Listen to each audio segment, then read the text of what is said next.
છોટાઉદેપુરની દીકરીને મળ્યું ન્યાય. વિદ્યાર્થીનીને અન્ય બેઠક નંબર પરથી પરીક્ષા આપતા ગેરહાજર રહેતા નાપાસ જાહેર થઈ હતી. ત્યારે સંપૂર્ણ તપાસ કરી વિદ્યાર્થીનીએ ધોરણ 10માં પાસ જાહેર કરાઈ છે. ખંડ નિરીક્ષકને ડીઓ દ્વારા નોટિસ ફટકારાઈ છે. અંત્યોદયની ભાવના સાથે રાજ્યના દરેક વિદ્યાર્થીને ન્યાય મળે તે માટે રાજ્ય સરકારના સતત પ્રયત્નશીલ હોય છે.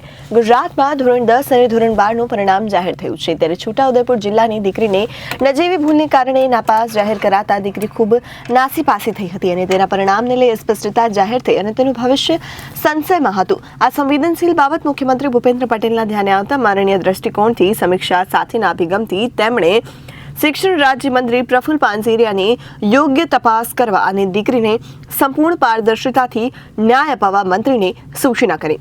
ત્યારે છોટાઉદેપુર જિલ્લાના નસવાડી વિસ્તારની દીકરી પરમાર અંશિકાબેને ગેરસમજણને કારણે પોતાના બેઠક નંબરના બદલે અન્ય બેઠક નંબર પરથી સંપૂર્ણ પરીક્ષા આપી હતી, જેને કારણે પરિણામ જાહેર થતાં તેને ગેરહાજર જાહેર કરવામાં આવી. ત્યારે અંકિશાએ તેનું નાપાસનું પરિણામ જોઈ નાસીપાસી થઈ. આ બાબતની ગંભીરતાને સમજી શિક્ષણ રાજ્યમંત્રી પ્રફુલ પાનસેરિયાએ યોગ્ય તપાસ કરવા આદેશ આપ્યા. ત્યારે આ સંદર્ભે વધુ તપાસ કરવામાં આવી અને જાણવા મળ્યું કે આ વિદ્યાર્થીને તેના બેઠક નંબર 73ના બદલે 71માં સંપૂર્ણ પરીક્ષા આપી. સરકાર દ્વારા ન્યાયસંગત અભિગમ અપનાવતા ઉચ્ચ શિક્ષણ અધિકારી તાકીદે સૂચનાથી સંબંધિત બોર્ડ દ્વારા યોગ્ય નિર્ણય લઈ આ દીકરીને તેનું સાચું પરિણામ જાહેર કર્યું અને ધોરણ 11માં પ્રવેશ માટેની તમામ પ્રક્રિયા સરળતાથી પૂર્ણ કરવામાં આવી. વિદ્યાર્થીની તમામ પેપરની ચકાસણી કર્યા બાદ વિદ્યાર્થીના ધોરણ 10માં પાસ થવા માટેનું જાણવા મળ્યું. ત્યારબાદ વિદ્યાર્થીને પાસ જાહેર કરી મંત્રીના હસ્તે સાચું પરિણામ આપવામાં આવ્યું. આ ઘટના રાજ્ય સરકારની વિદ્યાર્થીઓ પ્રત્યે સહાનુભૂતિ, તટસ્થતા, શિક્ષણ ક્ષેત્રે ન્યાય ધારિત દ્રષ્ટિકોણનો સ્પષ્ટ પુરાવો છે. એક નાનકડી ભૂલને કારણે દીકરીના ઉજ્જવળ ભવિષ્ય બાબતે સરકારની માનવીયતા અને સર્વમાન્યની ચિંતા નિર્ણયમાં સ્પષ્ટ ઝળકે છે. આ ઘટના સંદર્ભે મંત્રીની સૂચનાથી સંબંધિત ખંડ નિરીક્ષકો ડીઓ દ્વારા નોટિસ આપવામાં આવી છે. આ પ્રકારની ભૂલ ભવિષ્યમાં ફરીથી ન થાય તે અંગેની તકેદારી રાખવા પણ રાજ્યમંત્રીએ સૂચના આપી. છેવાડાના જિલ્લાના દીકરીના ભણતરની ગંભીરતાને સમજી ખૂબ ઝડપથી ન્યાય અપાવવા અને તેનું આગળનું શિક્ષણ બગડે નહીં તે માટે વ્યવસ્થા કરવા બદલ અંકિશાબેન અને તેમના પરિવારે રાજ્ય સરકારનો આભાર માન્યો. નમસ્તે. ધોરણ 10 અને 12ની પરીક્ષા પૂર્ણ થતાં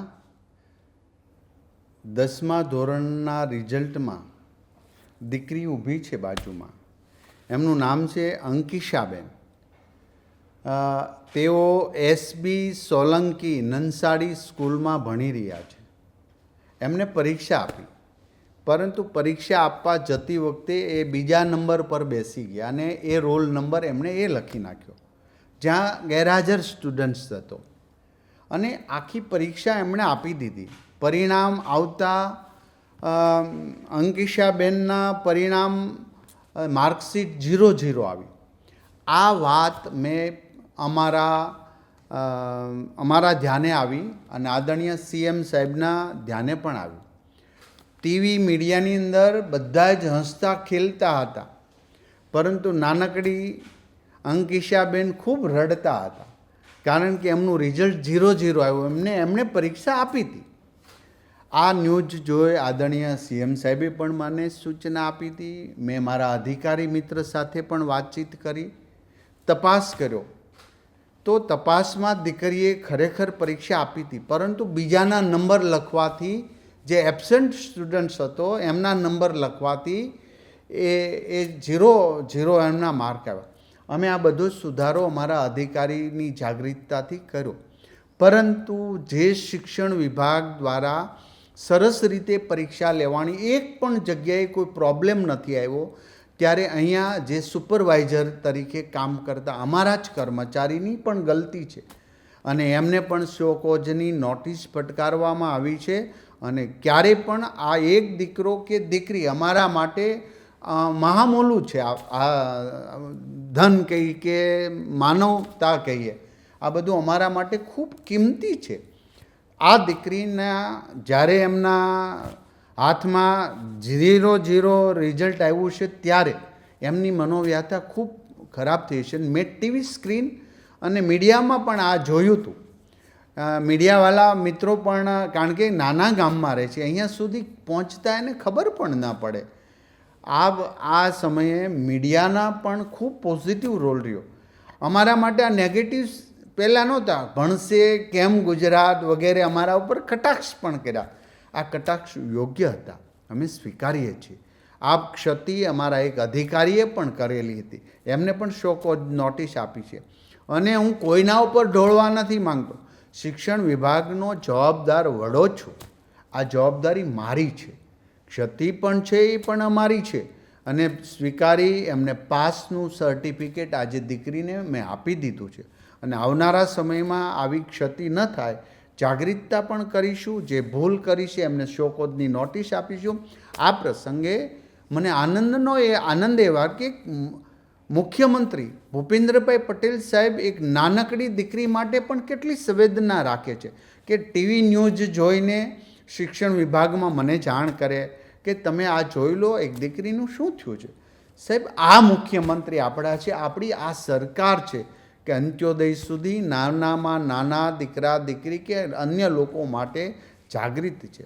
અમને વિશ્વાસ છે, અમારા અધિકારીઓ ખૂબ સારી મહેનત કરી છે, સારા પરિણામ પ્રાપ્ત કર્યા છે. કોઈ ક્ષેત્રે બીજી કોઈ પ્રોબ્લેમ આવ્યો નથી, સારા રિઝલ્ટ આવ્યા. પરંતુ આ એક ભૂલના કારણે દીકરીને 0 માર્ક્સ હતા. એમણે પરીક્ષા આપી છે, એમણે મહેનત કરી છે, એમને પાસનું સર્ટિફિકેટ આપવામાં આવ્યું છે. અત્યારે જ અમારા અધિકારી દ્વારા એમનું સન્માન પણ કરવામાં આવ્યું છે.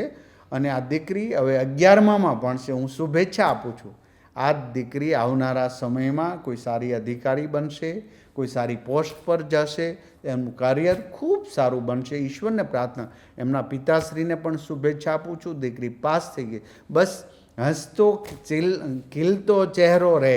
અને હવે મીડિયાવાળા જ્યારે રેવતી દીકરી બતાવી છે, આ દીકરીને હસતી બતાવે એવી હું વિનંતી કરું છું. સૌનો આભાર.